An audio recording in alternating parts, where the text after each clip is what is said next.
Hello everyone, oftentimes video games tend to use gimmicks, and I'm going to show you one of my favorite gimmicks of all time that has been utilized through countless video games throughout the years. I'm going to give you 3 specific examples of games in action with this gimmick, and I'm also going to show you how it's going to be applicable to the next RetroArch Xtreme update. Many of you are very familiar with the original Galaga arcade made by Namco, but here we have Galaga 90, which is kind of a pseudo-port of Galaga 88. The normal thing is just to start shooting everything that comes on the screen, but if you play your cards right, I'm going to show you what you can do instead. There's a specific enemy that's going to come down, and it's going to give me a nice, really cool double power effect. Just watch for yourself in a moment here. I'll wait for the enemy to come down. You're going to be able to recognize which enemy is going to do it right there. Bam. Now pay attention, don't try to shoot the enemy right away. You're going to want to wait for that enemy to come and attack you again. I'm going to just be very safe here. There we go, I got my ship back and now I have double firepower. And I'm going to activate CloverCon Turbo Fire on top of that. Now I'm just going to absolutely decimate this game. What's really cool is that it is not static screens all the way. They're actually scrolling levels, much akin to the secondary and 4th levels in Life Force and such. And we also have the bonus stages, which are going to be a hell of a lot easier with the double firepower here. But I'm going to be showing you different applications of this in various games, as well as how you're going to be able to do this yourself for RetroArch Xtreme in the next update. Let's do this bonus stage real quick and see if I can take out all 40 enemies. Should be super easy with this double turbo fire power mode activate. Again, if you keep playing this game, you're going to get to some nice, really cool scrolling levels. But I'm not going to waste the whole video doing this. I'm just going to recommend you play Galaga 88 for the arcade with the main 2003 Extreme Core, or I'll play Galaga 90 for the TurboGrafx 16 with the PCE Fast Core. But I'm going to move on to another game now that has a utilization of the double firepower technique, which I just showed you there. There are 2 other spectacular games that utilize this. One is Ninja Spirit, which... And as mentioned, Ninja Spirit is actually one of the very first games to ever get a perfect rating in many video game magazines due to being a near perfect arcade port. I actually consider this better than the arcade port because it has a PC Engine mode in which you do not die in one singular hit, like the arcade version that it is ported from. I would highly recommend playing in a PC Engine mode until you get more accustomed to the gameplay. I'm going to hold down the attack button and select right now, so I have Turbo Fire mode activate while I play the game. You can actually push the select button to switch between various weapons. And R-Type, by the way, is the same company, Irem, that made this game Ninja Spirit. So I have Turbo Fire mode activate, and like Legend of Cage, you have Turbo Fire, you're pretty much unstoppable in games like this. But I'm going to do the Shadow Complex familiar effect, and by the way, Shadow Complex is a fantastic Metroidvania style game, just like Symphony of the Night, in my top 2 without a doubt. And I'd have to say probably Super Metroid would be the 3rd in that category for the best Metroidvania style games of all time. We definitely need more of those. And as I mentioned before as well, I actually did not beat Symphony of the Night for the first time until about 10 years ago when it was on the PlayStation Network.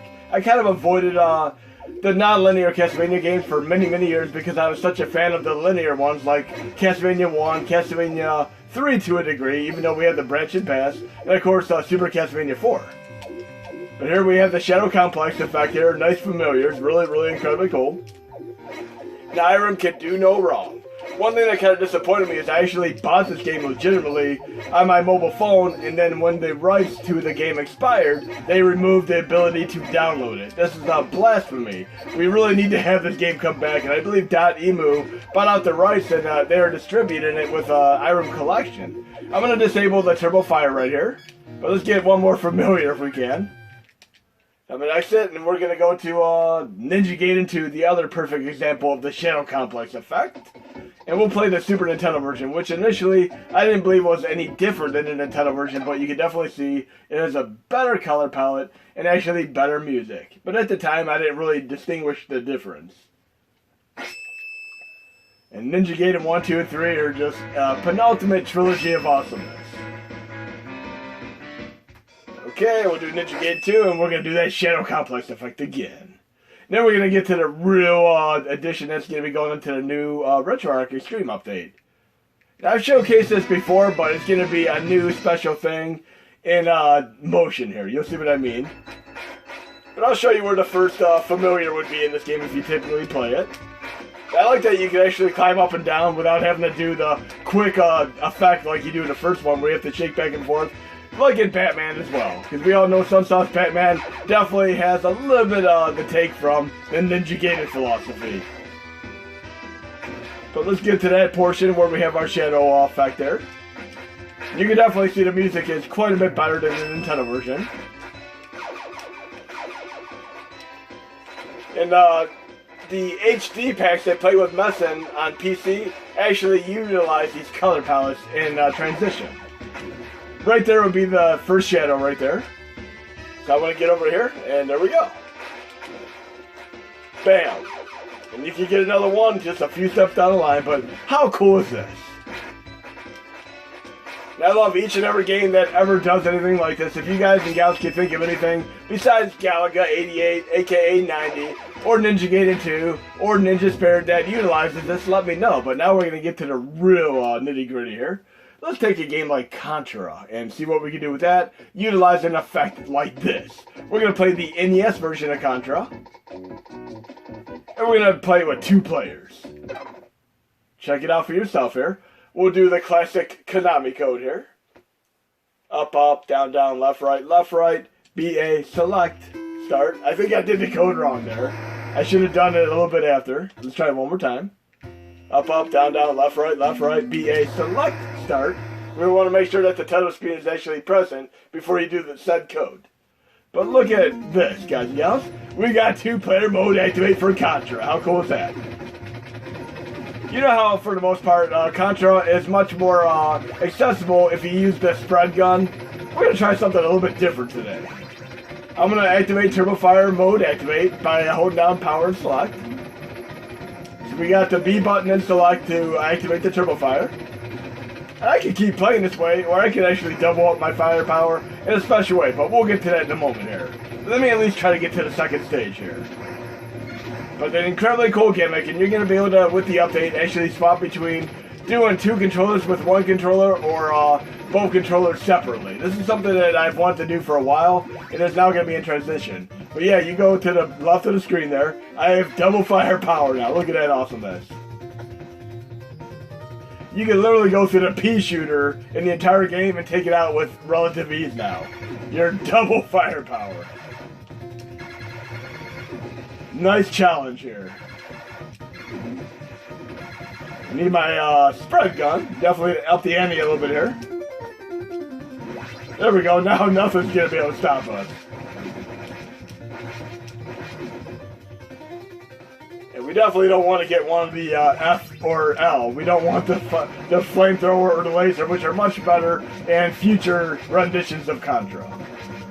And you're going to be able to do this 2-player mode activate with all variations of Contra, from the Mega Drive version to the Super Nintendo version. Multiple cords are going to be able to utilize this. Okay, let's take out this boss here. It should be super fast and easy. Okay. Now watch how fast I take this out. Bam! Just like that. Literally twice as fast as normal. I've actually been able to go through this entire game using just the main gun with super ease. So if you get both of these guys with spread guns, the game is just destroyed, decimated. I'm going to line them up in the same hierarchy there. Okay? Okay, this should be nice and fast and easy.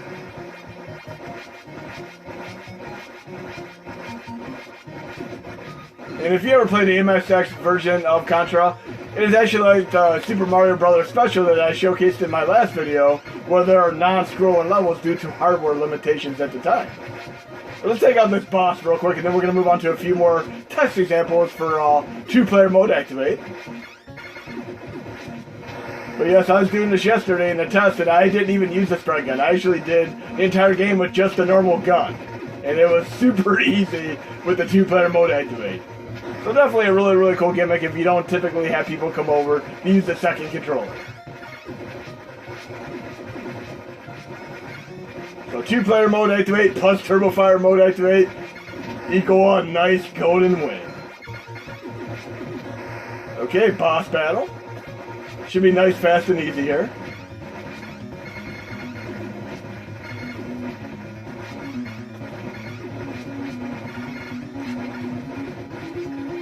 I really don't have much to worry about here. I'm just overpowered.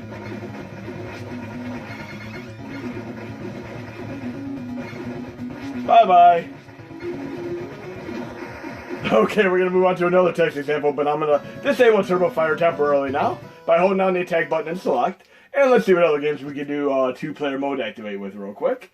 I'm actually going to do one of my favorite ones, which is actually one of the most difficult games you could ever conceivably play in 1-player mode, but in 2-player mode, it becomes incredibly easy. We're going to be doing Mega Drive for... Again, this could actually be one of the easiest games you ever played or one of the hardest games you ever played. If you play in 1-player mode, it is incredibly difficult. But in 2-player mode activate, it is extremely easy. And I'm going to show you why. Okay, let's check it out. You can actually rotate your little orb there, kind of like the R-type orb that you have. But I typically try to keep it straightforward the whole game. You can literally just push the A button and rotate it around if you want to. But watch what happens if you lose one of your guys. I'm going to let one of my guys die on purpose here.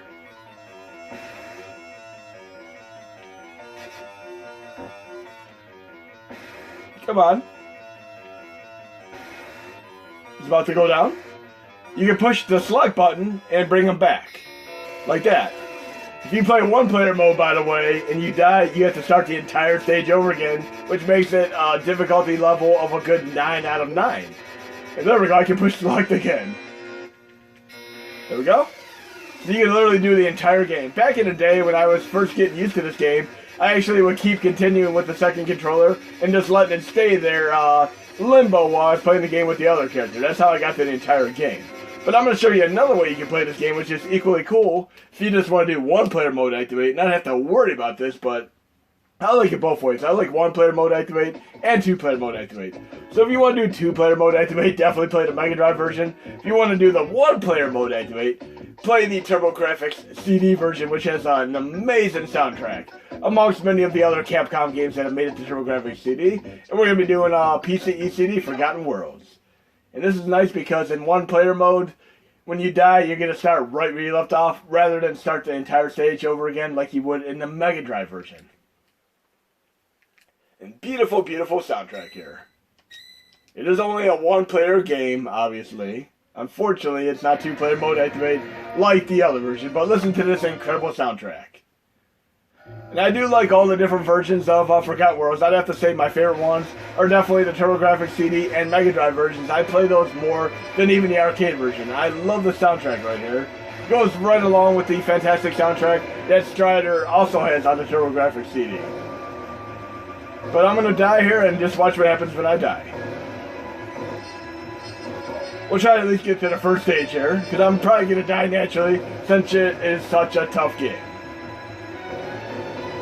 Love this classical score here. It is fantastic. That's one thing that Sega CD and TurboGrafx CD had, that they were way, way ahead of their time. Even the crappiest games like Addams Family on TurboGrafx CD had tremendous soundtracks. We can go to the shop, but I'm going to save my money for later. It is definitely very, very fun playing all the various TurboGrafx CD and Sega CD games to see what they did with these soundtracks. Okay, I'm going to start right there. Look at that. That is awesome. Whereas in the normal Mega Drive version, 1-player mode, you're going to have to start all the way at the beginning of that stage again, which is terrible. But beautiful, beautiful game, and let's see what other games we can do real quick for the 2-player mode activate.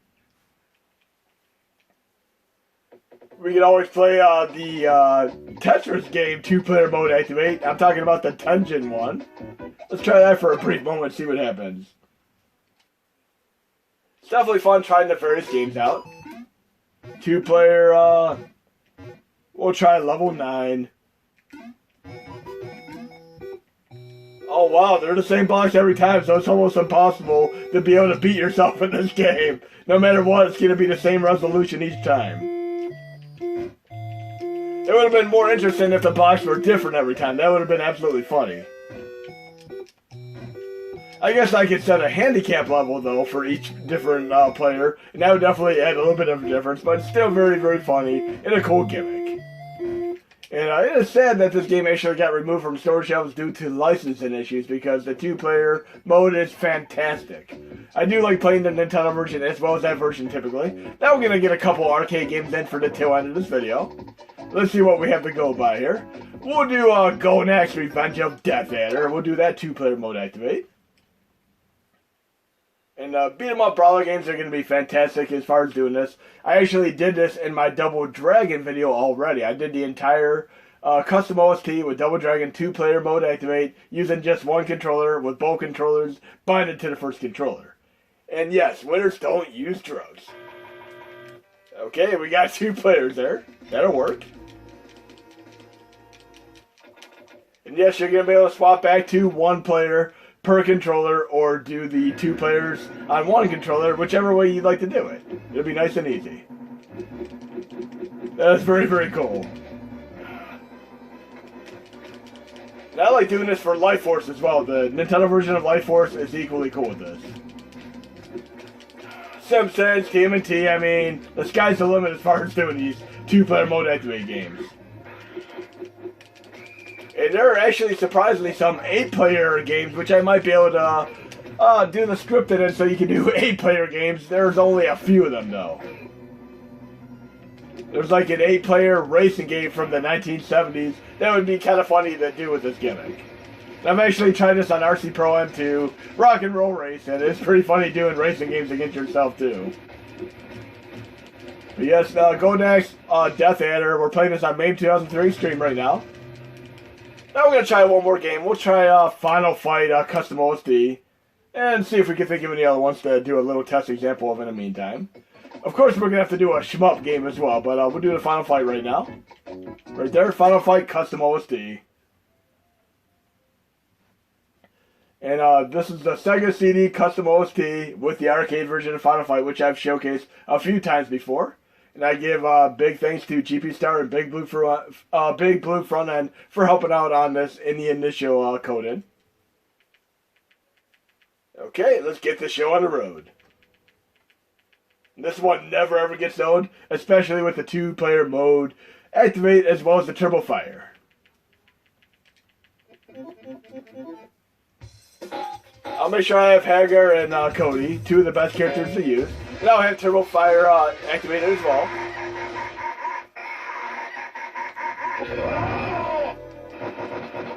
Okay, select and the attack button. And there we go, we got Turbo Fire. That is really cool. It's going to be entirely fun playing through the entire game like this. You can even beat your own guys up.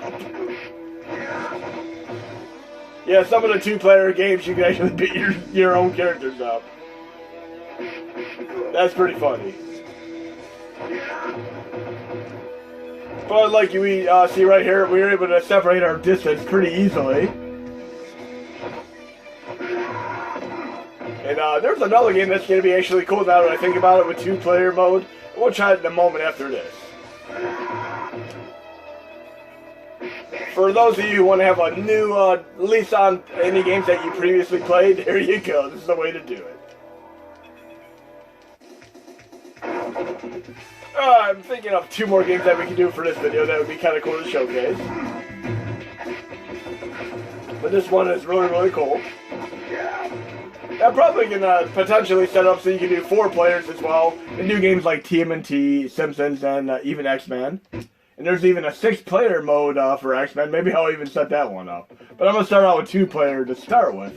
We're going to do 2 more games right now. We're going to do the Mega Drive version of Gunstar Heroes and see how that plays out. And that is going to be on the Genesis Mini Collection, I believe. We'll do that with 2 players. And then we're going to do one more custom OST Super Nintendo game, MSU1. We'll do a Darius game. That'll be our final game. And this will go out in the next update. 2-player. It is also pretty funny trying to play games like Tecmo Bowl like this. It's very, very funny. There we go. Look how cool that is.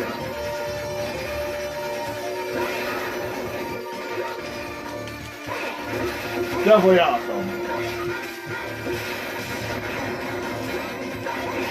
I'm definitely digging the 2-player mode activity here.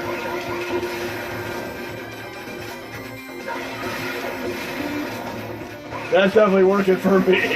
So I'll definitely be coming back to this one as well. Now we're going to do one final game. We'll make this the Darius twin game, the MSU1 version. Right here.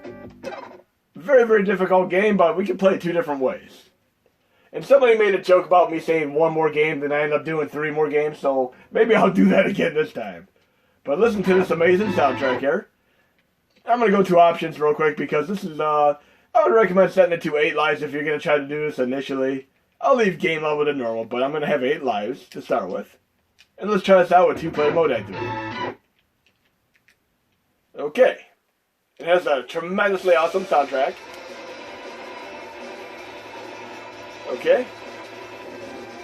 And we all know that the Darius games have incredible soundtracks. Look, I can keep my ships going separately like this, or I can line them up just like this and have the double firepower Contra style. So you can play with a little bit of a strategic element by having them lined up like this, or even having them separate. Almost like having the R-type orbital sphere connected to you or separate from you. It works out both ways. I have to say I have not found a single Darius game that I did not enjoy. See, I have the strategic element of displaced firepower right now, but it's pretty difficult to do. Or I can line them up like this and have them together.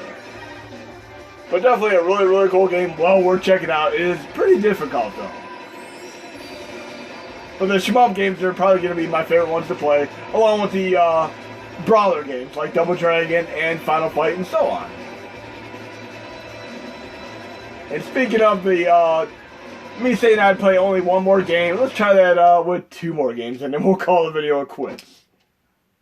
There's a great game on Nintendo, which is also in the arcade called Silkworm, and you can actually play as a Jeep and a helicopter, and you'll see it for yourself here. I'd recommend playing the Nintendo version as well as the arcade version because they're distinctively different enough to warrant being played. And there's actually a nice Amiga version of this as well. It is part of the Firepower series, actually. I'm controlling the helicopter and a Jeep right now. How cool is that? That is awesome. Very, very cool stuff. And it gets really, really fun when you try doing this with a game like Life Force, because I'm going to show you for obvious reasons why it's going to be interesting. But loving the 2-player mode activate here. And yes, you can do this with Ninja Baseball, Batman, and Night Slashers as well. But we're going to move on to the other game that I was referring to, Life Force, which is one of the best shmups ever, part of the Gradius series. We'll do that right now. There's going to be one thing that's going to make it a little bit more difficult, and you can probably guess what it is from the get-go when I start playing it. And yes, there is actually a 10-player code you can utilize to have 30 lives. But look, I have my character separate right now. I can play this style. I can get him a little bit closer. That's the problem right there. My ships can actually fly faster than one another. Like that. That's where you want to kind of have them at the same speed. Just watch. Notice how they're off-center right now? You want to kind of use a little bit of strategy to try to keep them at the same speed. Otherwise, you're going to have a little bit of a problem. So when I was actually playing this, I made sure that I only used speed power-ups equally between the ships to keep them from being too far from one another. But you can see I already mucked it up pretty bad. But I can just expire my lives there, and I'll be back on track there, with the ships being in the same disproportion as far as speed is concerned. But very, very cool, and I have the double firepower, which makes the game incredibly easy now. I can literally get through the majority of the game with just a few power-ups, or no power-ups at all, because of this double firepower. And I actually like playing the TurboGrafx 16 version of this because it auto-levels you up. You don't have to worry about power-ups at all. It does it for you automatically. But hope you enjoyed the video, and this will go out in the next update.